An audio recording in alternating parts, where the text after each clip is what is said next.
ایک خاتون جب بھی اپنے شوہر کو پسند کا کھانا لاتی تو شوہر کہتا اچھا ہے لیکن میری ماں اس سے بہتر پکاتی ہے۔ بیوی شوہر کو مسکرا کر دیکھتی اور چلی جاتی، اور جب بھی بیوی اچھا پرفیوم لگاتی وہ اس سے کہتا کمال ہے، میری ماں کی خوشبو کی طرح ہے۔ وہ مسکرا کر رہ جاتی، اور اس طرح اس خاتون نے ساری زندگی ایسے ہی الفاظ سن سن کر گزاری، ماں کرتی ہے، ماں کہتی ہے، ماں کا پرفیوم، ماں کا کھانا پکانا وغیرہ وغیرہ۔ بیوی ہر بار مسکرا کر رہ جاتی۔ اس عورت کی ایک بہت خوبصورت عادت تھی کہ جب بھی اس کا شوہر کام سے گھر آتا تو بیوی ہمیشہ چہرے پر مسکراہٹ سے شوہر کا استقبال کرتی، کیونکہ وہ عورت جانتی تھی کہ بیوی کا ایک میٹھا بول شوہر کی دن بھر کی تھکان اتار دیتا ہے۔ اس لیے وہ جب بھی اس کا خاوند گھر آتا وہ شکوے شکایت کی بجائے چہرے پر مسکراہٹ سے استقبال کرتی، کیونکہ وہ اپنی بیوی اور بچوں کی خاطر دن بھر خون پسینہ ایک کر کے آ رہا ہے۔ شادی کے 27 سال بعد ان کی والدہ کا انتقال ہو گیا۔ والدہ کی تدفین کے بعد شوہر اکیلا بیٹھا تھا۔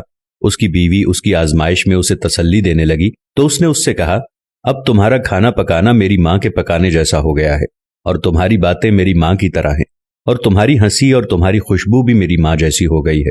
بیوی مسکرا کر بولی وہ کیسے؟ تو شوہر نے کہا میں نے تم سے 27 سال کی عمر میں شادی کی تھی اور ہماری شادی کو 10 سال ہو چکے ہیں، اب تم میری ماں جیسی سوچ رکھنے لگی ہو۔ بیوی کہنے لگی کہ آپ ریاضی کے پروفیسر ہیں، پھر بھی آپ کا حساب غلط ہے۔ شوہر نے کہا وہ کیسے؟ بیوی کہنے لگی میں جب تک زندہ ہوں آپ کی ماں کے برابر نہیں بن سکتی، ان کے 34 سال دینا میرے 27 سال کے برابر نہیں ہو سکتے، اور جس کے قدموں کے نیچے جنت ہے میں ان کے برابر نہیں ہو سکتی۔ خامند فرتے جذبات سے رو پڑا اور کہنے لگا کیا تمہیں کبھی میری ماں سے تشبیہ دینے کی تکرار سے پریشانی نہیں ہوئی؟ میں ہر کام میں ماں کو یاد کرتا تھا، ان کی تعریف کرتا تھا جیسا کہ دوسری خواتین کرتی ہیں۔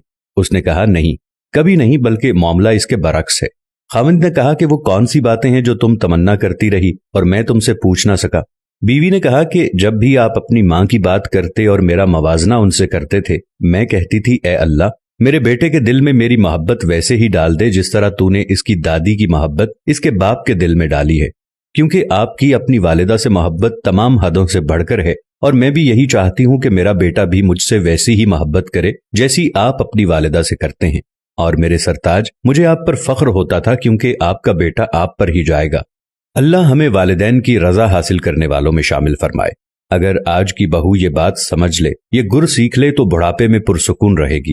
آج کسی کے بیٹے پر قبضہ جمانے کی کوشش کل اپنے بیٹے کو ہاتھوں سے نکال دے گی، کیونکہ یہ دنیا مکافات عمل کا نام ہے۔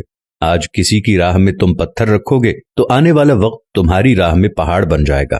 مائیں راتوں کو جاگ کر بچوں کے لیے اپنا آرام سب کچھ قربان کر دیتی ہیں، اور باپ اپنے بیٹے اور اس کی ماں کے اخراجات پورے کرنے کے لیے دن بھر محنت و مزدوری کرتا ہے۔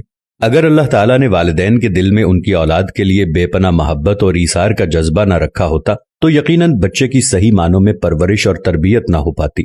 اب اگر یہی بچہ بڑا ہو کے اپنے والدین کو بڑھاپے کی حالت میں بے یار و مددگار چھوڑ دے، ان کے ساتھ حسن سلوک سے پیش نہ آئے، ان کی گستاخی و بے ادبی کرے، تو اس سے زیادہ بے انصافی اور ظلم کیا ہو سکتا ہے؟ اللہ تعالیٰ ہم سب پر رحم فرمائیں اور آپ سب پر خصوصی کرم فرمائیں۔ جن کے والدین زندہ ہیں ان کو اللہ لمبی عمر عطا فرمائے۔ امید کرتے ہیں آپ کو ہماری آج کی ویڈیو بھی ضرور پسند آئی ہوگی۔ ویڈیو کے بارے میں اپنی رائے کا اظہار ضرور کریں۔